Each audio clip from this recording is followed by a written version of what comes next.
The Rise Armament RA-535 drop-in trigger system for the AR-15 platform. Let's talk about it.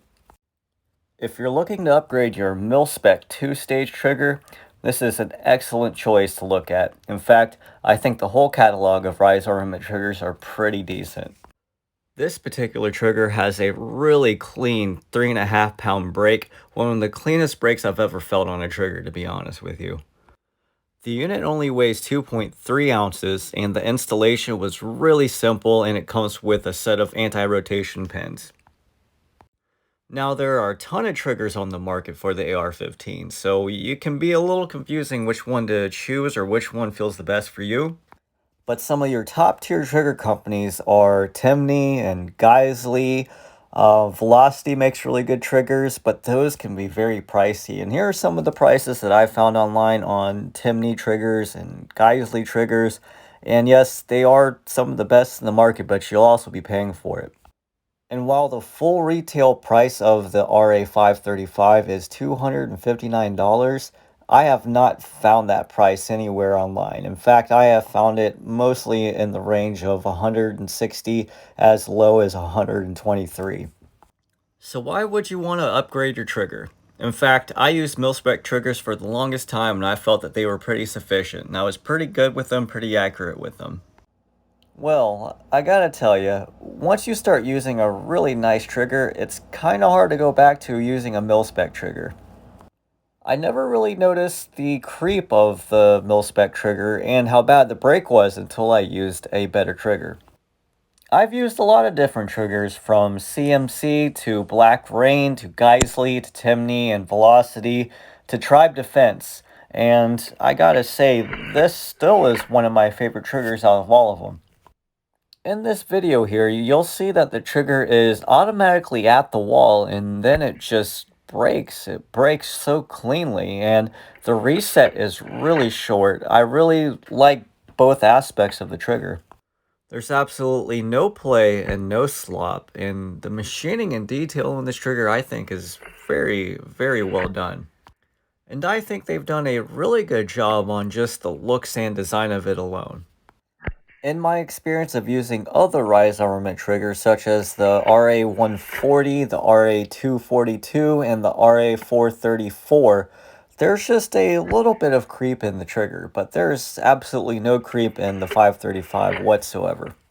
I do like that it comes with the anti-rotation pins. Both the 434 and the 535 come with the pins in my video, but the 140 and 242 come with a different set of pins. Now let's take a moment and just watch and listen to how clean the break is and how short that reset is.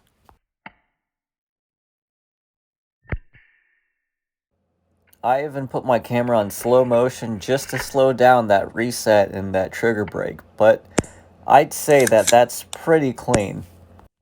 So here's another video of another AR-15 from another angle just to show you that this isn't a fluke, that it is pretty consistent no matter what AR-15 that you're installing this on.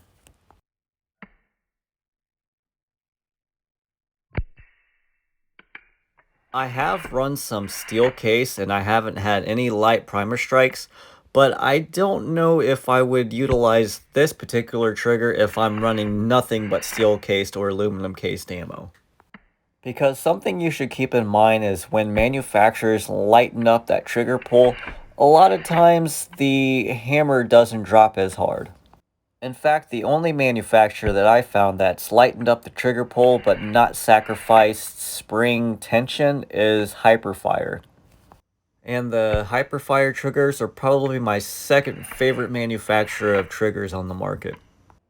Another thing of note is the customer service that I had with Rise Armament.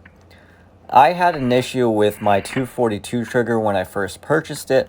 I emailed them, they emailed me back immediately, sent me a return package label, and I was able to send one out, no questions asked. They sent me a brand new trigger. They were very nice, very professional, and I definitely think that adds value to any product that you're buying. I didn't even have to provide a receipt. And that tells me that if I even sold this trigger to someone else, that they stand by their product so much that I believe that the person who owned this could still get the warranty upheld. So factor in just the quality of the trigger and how clean that brake is, how good that reset is. Factor in the customer service and the warranty of the trigger. And you factor in the, $130 price point of the trigger itself. I think this is one of the best values on the market for AR-15 triggers.